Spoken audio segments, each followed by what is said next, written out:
Olá, seja bem-vindo, seja bem-vinda a mais um culto virtual da Igreja Batista Betel, aqui de Ribeirão Preto. Eu quero te convidar a orar nesse momento. Se for possível, feche seus olhos e me acompanhe em oração. Senhor Deus, obrigado por mais uma oportunidade que o Senhor nos dá de meditar na sua palavra, de adorar ao Senhor através da música também. Eu quero consagrar esse tempo de meditação na sua palavra e de louvor ao Senhor a Ti, Pai. Consagro ao Senhor esse tempo. O meu pedido é para que, em nome de Jesus, a sua palavra a ser ministrada nesse momento possa encontrar coração e mente abertos para aquilo que o Senhor deseja fazer, Pai. Que a sua palavra fale, que o teu Espírito Santo ministre e que o Senhor receba toda a glória, toda a honra e todo o louvor por isso. Em nome de Jesus. Amém e amém.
Abra sua Bíblia no capítulo 5 de João. Nós vamos ler os versículos 1 a 18.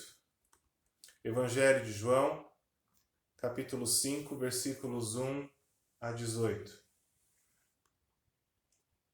Passado certo tempo, houve uma festa dos judeus e Jesus subiu para Jerusalém. Em Jerusalém, perto da Porta das Ovelhas, há um grande tanque chamado Betesda, na língua dos hebreus, o qual tem 5 pórticos.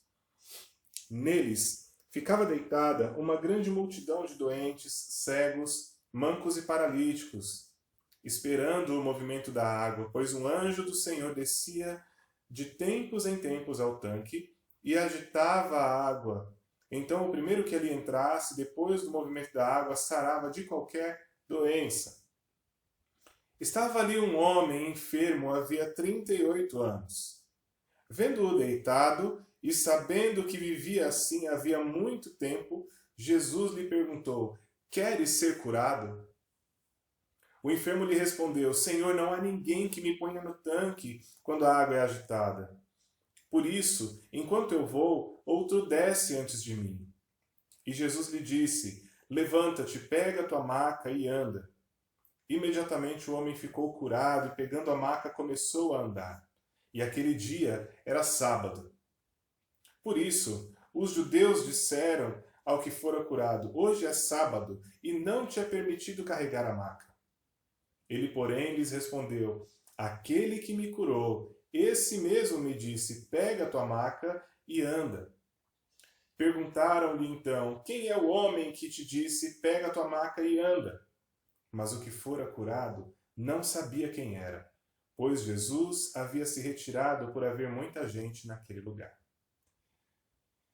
Jesus encontrou-o mais tarde no templo e disse-lhe: "Olha, já estás curado. Não peques mais, para que não te aconteça coisa pior." O homem então retirou-se e contou aos judeus que fora Jesus quem o havia curado. Por isso, os judeus começaram a perseguir Jesus, porque ele fazia essas coisas no sábado. Mas Jesus lhe respondeu: "Meu pai trabalha até agora e eu trabalho também." Por isso, os judeus procuravam ainda mais matá-lo, não só porque infringiu o sábado, mas também porque dizia que Deus era seu pai, fazendo-se igual a Deus. Nós temos aqui uma cena muito interessante da Escritura, onde tem um homem que havia 38 anos, ele estava doente e estava à procura da cura para a sua doença, mas ele estava impossibilitado de conseguir essa cura por si mesmo. O texto deixa claro isso quando ele diz: "Olha, quando a água se move, não tem ninguém que me leve até lá." Não é?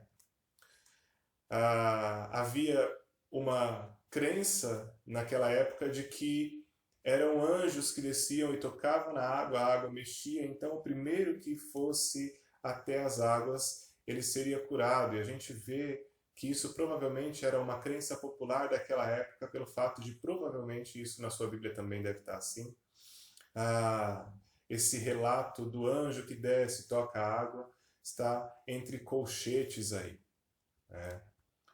Então, aquele homem ia ali dia após dia, mas ele não conseguia a cura para a sua doença física.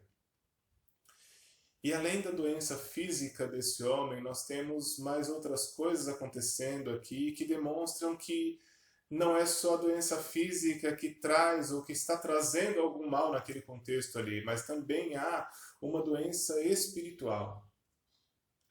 Mas falando especificamente da doença física desse homem que nós não sabemos quem é, esse homem que a Bíblia não diz o seu nome, essa doença acometia aquele homem já havia 38 anos. Há 38 anos ele estava impossibilitado provavelmente de andar, porque ele era levado ali por uma maca e ele esperava alguém que o levasse então até as águas. Isso significa que ele não conseguia andar direito. Então haviam 38 anos que esse homem estava assim. E ele ia até aquele lugar, provavelmente era colocado por pessoas ali, mas ele não conseguia ir até o local que supostamente traria cura até ele. Ou seja, havia ali a impossibilidade de haver cura por si mesmo. E no diálogo com Jesus, eu consigo perceber, inclusive, uma certa desesperança da parte daquele homem, porque quando Jesus pergunta para ele, queres ser curado? A resposta dele é, Senhor, eu não consigo ser curado, eu não vou ser curado, eu estou aqui, mas eu não vou conseguir, porque não tem ninguém que me leve até a água quando ela se mexe. Outro vai antes de mim. Isso indica para nós, então, que esse homem, além de estar doente fisicamente, as suas esperanças elas já estavam se esvaindo. Ele já estava começando a ficar desesperançoso. Isso gerava provavelmente no coração dele também uma dor, uma doença que não já passava então de uma ordem física para espiritual ou para emocional. Mas também há nesse relato uma doença de ordem espiritual. A incredulidade e algumas prioridades equivocadas aqui. E nós vemos que Jesus ele está usando essa cena aqui, essa situação, para estabelecer prioridades, para colocar as coisas nos eixos como elas verdadeiramente devem ser. E ele está fazendo isso então porque as prioridades estão no lugar errado. Por exemplo, nós conseguimos perceber isso quando aquele homem que acabara de ser curado, ele está carregando a sua maca, porque Jesus ordenou a ele, levanta, pega a sua maca e anda. E ele é questionado pelos judeus, não a respeito de quem o havia curado, mas ele é questionado do porquê que ele está carregando a maca num sábado. Ou seja, a prioridade daqueles judeus que encontram com esse homem está no lugar errado. A prioridade deles é a regra, é o rito, e não a pessoa, não a vida, não a cura que aquele homem havia recebido. Para eles o importante é cumprir as coisas como devem ser feitas. Isso demonstra que a prioridade deles está equivocada. Eles estão com os seus olhos no lugar errado. Assim como aquele homem também estava com seus olhos no lugar errado. Aquele homem estava olhando para suas impossibilidades. Ele estava olhando para a sua doença. Eu não consigo chegar na água. Eu não consigo ser curado. E os judeus, por sua vez, olhando para aquilo que era um mero rito externo e não olhando para a vida daquele homem, para a cura, para o milagre, para o sinal que estava apontando para Deus e que tinha acabado de acontecer na vida daquele homem. Como eu disse, eles priorizam as regras referentes ao sábado, ao invés da cura que aquele homem havia recebido, e com isso eles demonstram se importar mais com os ritos do que com a vida. Mais com o superficial do que com o essencial. Olhando também para a vida daquele homem, nós percebemos que as prioridades dele estão tão equivocadas que, ao receber a cura, ele não se interessa nem em saber quem o curou. Ele não pergunta nem quem é Jesus. Ele simplesmente pega a sua maca e vai embora. E quando esse homem é perguntado pelos judeus, olha, quem te curou? Ele nem sabe quem é. Ele não expressa nenhum tipo de gratidão por aquilo que Jesus havia feito, porque as suas prioridades estão voltadas para si mesmo. Os seus olhos estão voltados para si mesmo e para as suas necessidades. Para aquilo que estava causando dor, para aquilo que estava causando frustração, para aquilo que estava causando, sabe-se lá, mais o que na vida daquele homem. Os olhos dele estão nisso. Então ele não tem nenhuma expressão de gratidão para com Jesus. E na primeira oportunidade que ele tem de entregar Jesus aos judeus, é isso que ele faz. Quando ele é encontrado por Jesus, depois de uma conversa, ele vai até os judeus simplesmente para entregar a Jesus e dizer: olha, vocês estavam procurando o culpado por eu ter infringido a lei do sábado, vocês estavam procurando o culpado por ter me curado num sábado. Então vocês acabaram de encontrar, porque ele está ali. E ele aponta então para Jesus. As prioridades daquele homem estavam equivocadas, as prioridades daqueles judeus estavam equivocadas. E hoje em dia, quantas pessoas estão com as suas prioridades equivocadas? Aquele homem estava doente havia 38 anos, uma doença física que provavelmente também influenciava nas suas emoções, e também uma doença espiritual, não só nele, mas também na vida dos judeus com as suas prioridades equivocadas ali. A doença espiritual desse homem fica evidente, principalmente no curto diálogo que ele tem com Jesus e que Jesus diz a ele: olha, não peques para que não te aconteça, não peques mais para que não te aconteça coisa pior. Nós sabemos que todas as doenças, elas entraram no mundo através do relato da queda de Gênesis capítulo 3.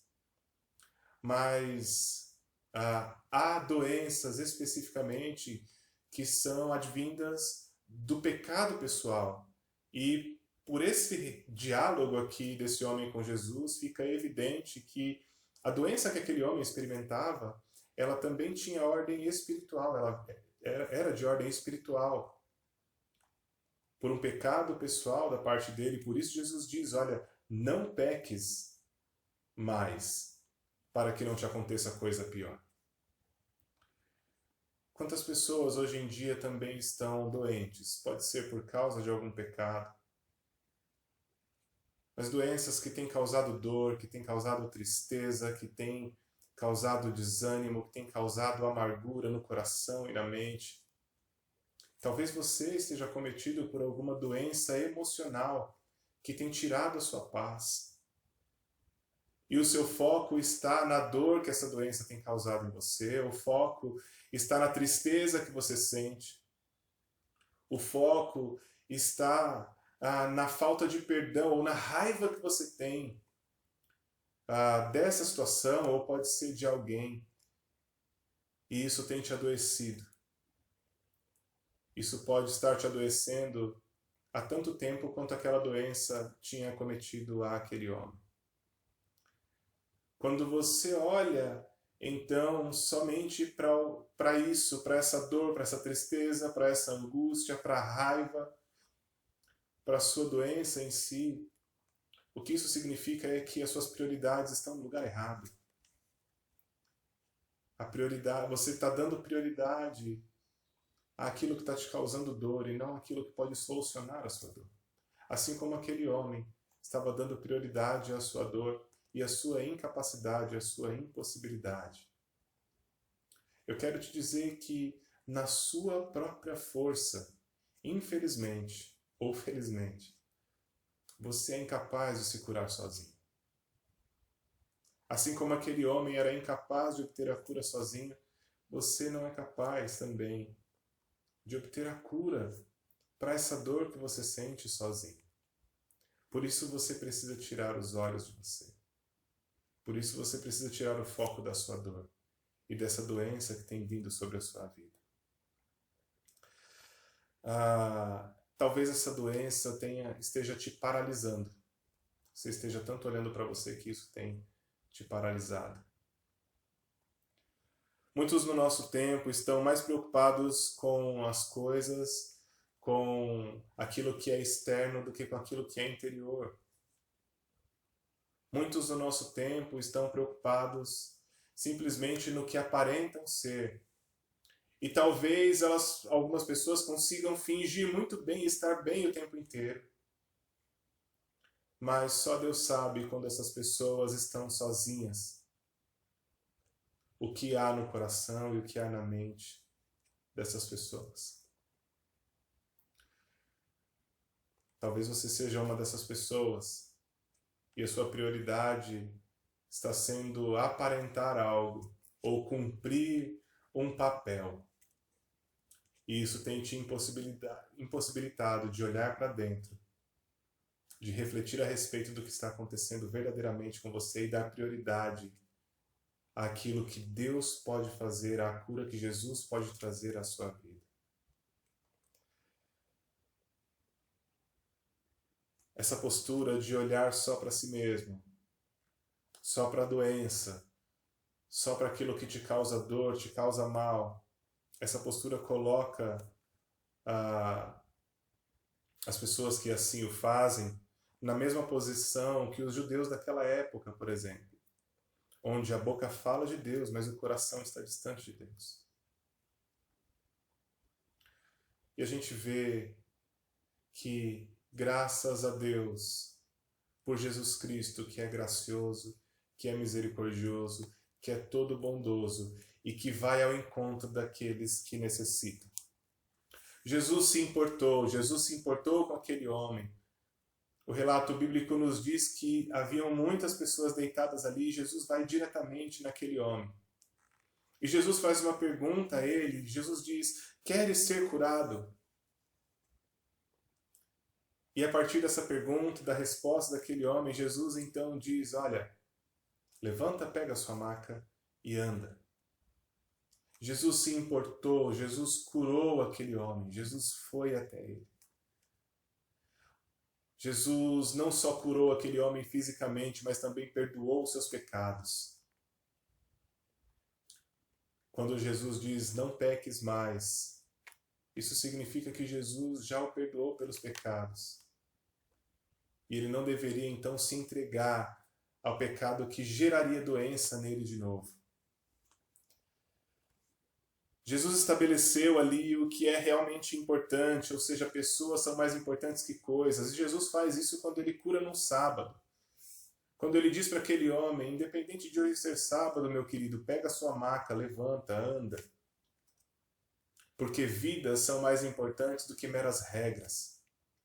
Pessoas são mais importantes que coisas. Jesus está estabelecendo prioridades aqui. E Jesus, além disso, está dando um sinal e demonstrando que ele verdadeiramente é Deus. Jesus está mostrando para todos aqueles à sua volta o seu poder e com isso ele está demonstrando que ele é Deus. Esse Jesus que é todo bondoso, que é todo misericordioso, que é todo gracioso, e que se importou com aquele homem naquele momento, ele se importa com você. Independentemente daquilo que tem te adoecido, Jesus se importa. Jesus se importa. E ele pode oferecer cura a você hoje. E tirar essa dor, e tirar essa tristeza, e tirar essa raiva, e tirar essa angústia de você. Talvez você esteja nessa condição. Mas não olhe para a sua condição simplesmente. Olhe para Jesus. Ponha os olhos naquele que pode te tirar dessa condição. Tenha certeza de que Jesus, ele não só cura você das suas doenças, das suas feridas, mas ele também te perdoa pelos seus pecados. Jesus traz perdão e a Escritura diz que assim como o Oriente está distante do Ocidente, assim ele afasta de nós os nossos pecados. Jesus apaga os nossos pecados. Ele oferece perdão e talvez esses pecados, inclusive, estejam te adoecendo. Talvez esse pecado ele venha a partir dessa doença ou vice-versa. Mas Jesus ele tem poder para te curar. Ele tem poder para te salvar. Jesus se importa com a sua vida mais do que com o que você aparenta ser. Pode ser que para as pessoas à sua volta você esteja bem, mas só você sabe como está o seu coração. Mas não é só você que sabe, não. Jesus sabe também como está o seu coração e ele se importa. e Ele pode te oferecer a cura. E Ele se importa mais com o seu coração do que com o que você aparenta ser. Transformação de caráter e de coração são mais importantes do que meros ritos externos. Jesus aqui está estabelecendo prioridades naquele tempo e Ele pode estabelecer prioridades hoje, fazendo com que você levante os seus olhos e olhe para Ele, fazendo com que você se importe com aquilo que verdadeiramente é importante, com a vida, com aquilo que é interior e não com aquilo que é exterior. Jesus pode estar estabelecendo na sua vida hoje o amar a Deus sobre todas as coisas e amar ao próximo como a ti mesmo. E como você vai responder a esse estabelecimento de prioridades de Jesus? Como você vai responder a essa ação de Jesus? Eu quero te dar algumas sugestões. Reconheça a sua impossibilidade de se curar sozinho. Assim como aquele homem não conseguia chegar no poço, você, pelas suas próprias forças, é incapaz de se curar sozinho. Então reconheça isso. É importante reconhecer, porque ao reconhecer isso, nós podemos experimentar a cura de Jesus. E ao experimentar a cura de Jesus, nós podemos expressar toda a nossa gratidão a Ele com a nossa vida, com as nossas palavras. Sermos gratos a Ele, pela sua bondade, pela sua graça, pela sua misericórdia. Importe-se com aquilo que verdadeiramente é importante para Deus. Priorize o que é prioridade para Deus. Alinhe as suas prioridades com as prioridades de Deus.